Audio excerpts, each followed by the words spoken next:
Welcome to Newsmax TV. I'm Kathleen Walter. Joining us now is Dutch Member of Parliament Geert Wilders. He is the founder and leader of the Party for Freedom, the third largest political party in the Netherlands. Mr. Wilders is an outspoken opponent of Islam, has campaigned to stop the Islamization of the Netherlands, and has worked to have the Quran banned in his home country. Mr. Wilders is the author of the brand new book, Marked for Death, Islam's War Against the West and Me. And Mr. Wilders, thank you so much for being with us here on Newsmax TV today. Well, thank you, Kathleen. It's a pleasure to be on your show today. Well, you say that you are living proof of the campaign to shut down an honest discussion about Islam and jihad. Talk to us about the campaign against you. You say that you've been marked for death, that you can't go anywhere without armed guards, and that you live in a secret government safe house?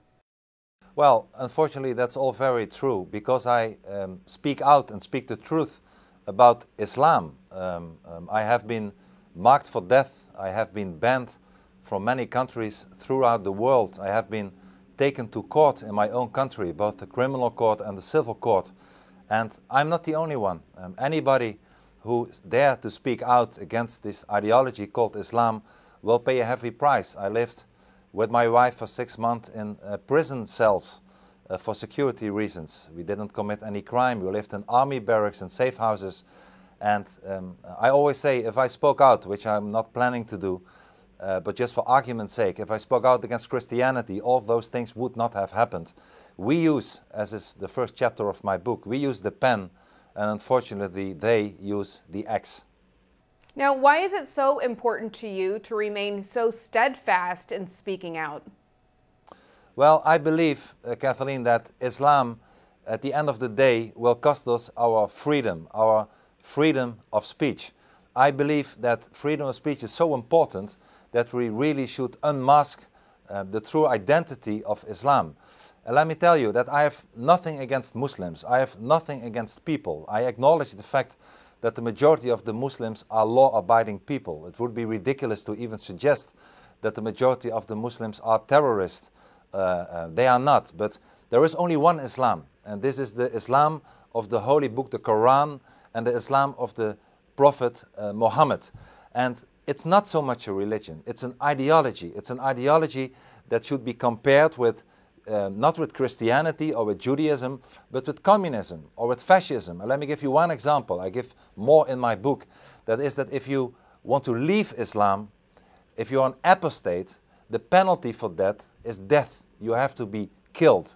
This is not the case with Christianity or with Judaism, but it was the case in Nazi Germany or in communist Russia. So we have to see Islam for what it is, because if we don't, we will lose our free Christian-based society.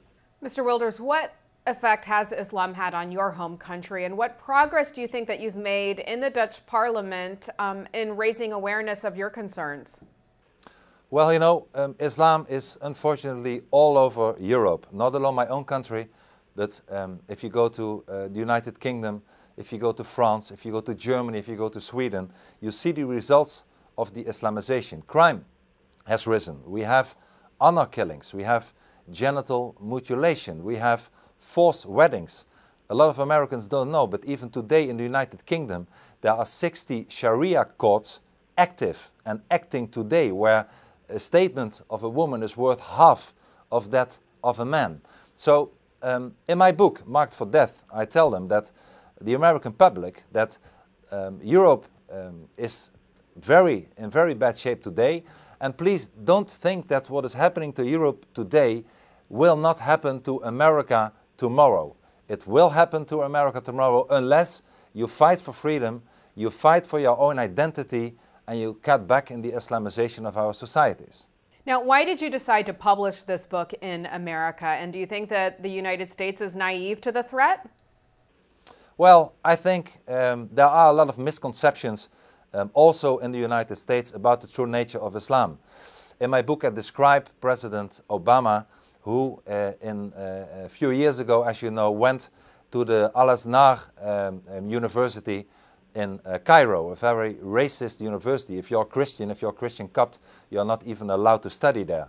And President Obama said that he offered a pact between America and Islam. And I was shocked. I really thought, what is happening here? A pact between America as a country that is the beacon of freedom in the world and Islam. A pact between America and Islam is a pact between America and Sharia law. And this is what we should not have in our free societies. And I believe, Kathleen, that the biggest problem that we face in Europe and in America today is a disease called cultural relativism. Politicians, political correct intellectuals who fool the people by saying that all cultures are equal. And I am proud to say that it's not true. Our culture is based on Christianity, on Judaism, on humanism, and that culture is far superior and better than the culture of barbarism called Islam. Now, President Obama this week made a surprise visit to Afghanistan in which he said that a time of war was ending and that the defeat of al-Qaeda is within our reach. What is your analysis of President Obama's handling of the war on terror and more specifically, radical Islam? Well, once again, I'm not here, I should be modest, to criticize your president. You choose your own leaders and I choose our own leaders. But let me tell you one thing, when it comes to Afghanistan or when it comes to the so-called Arab Spring, in reality it's an Arab winter in the whole of the Middle East. I support the people who long for freedom. Anybody should. The Arabs should have their freedom. But my point is that as long as the Islamic ideology, and you know Islam means submission, Islam wants to submit and subjugate us all, as long as the Islamic ideology keeps dominant in any country in the world, let alone the Middle East, there will be no freedom at the end of the day.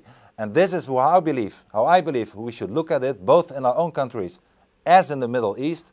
I believe we should have no relations, or at least less relations, with countries from the Organization of Islamic Conference, who made, as you know, this Cairo Declaration of Human Rights, which states that all human rights are limited to Sharia law, which means that women, that Kafirs, that Christians will have the worst deal ever. So I believe it's a token of strength to diminish the relations rather than talking to terrorists like the Taliban or other terrorist groups in the Middle East. What do you make of reports that President Obama has asked Israeli Prime Minister Benjamin Netanyahu to hold off on striking Iran until after the 2012 presidential election?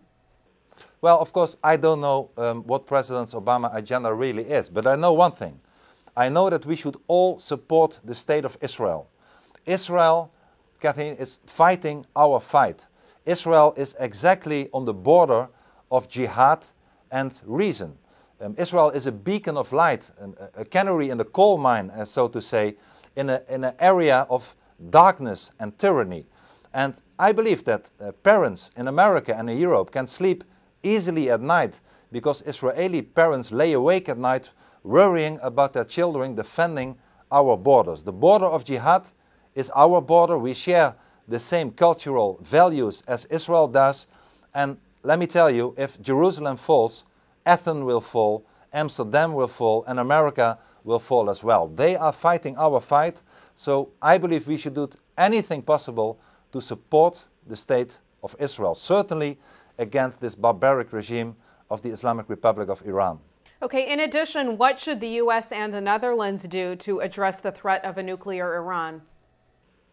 Well, I believe we should be tough. I have visited Iran before I was marked for death, before I got death threats, and I was not allowed to enter countries anymore because I spoke out against Islam. I visited Iran many times. I was there 3 times before the elections. And I spoke to many ordinary people, journalists, women organizations.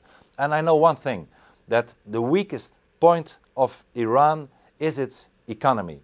You know that almost 80% of the Iranians are under the age of 23. And they all want to have a job. They all want to work. So if we really want to have a real change, if not military, I'm not excluding military actions either, but if not military, we should have the most tough isolations and sanctions against Iran in an economical way, both when it comes to isolation of their banking and their economy, when it comes to investments in Iran. We should cut it off totally in the whole economical world, because that will be the only way when Iranians themselves stand up against this barbaric Islamo-fascist regime of Mr. Ahmadinejad and the Supreme Leader Khamenei. This will hurt them, and this is what we should do. Mr. Wilders, last question for you. How did the Dutch view President Obama? Well, I believe Mr. Obama, President Obama, is very popular throughout Europe and also in my own country, the Netherlands. I myself, as you might have seen, am a little bit more skeptical. I believe he has very much misconception in his foreign policy and certainly towards Islam. But, well, you will have elections as we do actually later this year, and I'm sure that the American public will choose the best president that they deserve. That's not up to me, but up to you to decide who will lead you in the next 4 years. All right. Again, the book is Marked for Death, Islam's War Against the West and Me, available on Amazon.com and in bookstores everywhere. And Mr. Wilders, thanks so much for being with us today. Thank you. It's my pleasure to be on your show. Thank you so much. And thank you for watching Newsmax TV.